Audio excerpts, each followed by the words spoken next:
குழந்தைங்களுக்கு அதிக வெயிட் கெயினும் ப்ரோட்டீன்ஸும் தரக்கூடிய ஒரு அருமையான ரெசிபி தாங்க பார்க்க போகிறோம். இந்த ரெசிபி பார்த்திங்கன்னா 10 மந்த் கம்ப்ளீட் ஆன குழந்தைங்கள்லேருந்து கொடுக்கலாங்க.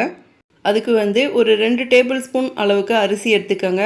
ஒரு 2 டைம்ஸ் நல்லா வாஷ் பண்ணிக்கோங்க.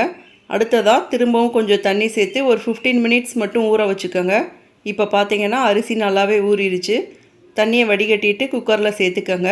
அடுத்ததாக மீடியம் சைஸ் கேரட் ஒன்று எடுத்து தோலை சீவிட்டு சின்ன சின்னதாக கட் பண்ணி சேர்த்துக்கோங்க. இது கூடவே 1.25 கப் அளவுக்கு தண்ணி சேர்த்து 1 டைம் நல்லா மிக்ஸ் பண்ணிக்கோங்க. அடுத்ததாக 5லேருந்து 7 விசில் மீடியம் ஃப்ளேமில் வச்சு எடுத்துக்கோங்க. இப்போ பார்த்தீங்கன்னா ரைஸ் நல்லா குக் ஆயிடுச்சு.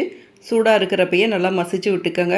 இப்போ திரும்பவும் அடுப்பை ஆன் பண்ணி லோ ஃப்ளேமில் வச்சுட்டு ஒரு 2 டேபிள் ஸ்பூன் அளவுக்கு துருவின சீஸ் சேர்த்துக்கோங்க. 1 மினிட் அளவுக்கு நல்லா குக் பண்ணிக்கோங்க. அவ்வளோதாங்க. இந்த ரெசிபி பார்த்தீங்கன்னா மார்னிங் பிரேக்ஃபாஸ்ட்டுக்கோ இல்லாட்டி லன்ச் டைம்லையோ குழந்தைக்கு கொடுக்கலாங்க. இதே மாதிரி நிறைய ஹெல்த்தியான பேபி ஃபுட் ரெசிபீஸ்க்கு நம்ம சேனலை சப்ஸ்கிரைப் பண்ணிக்கோங்க. தேங்க்யூ.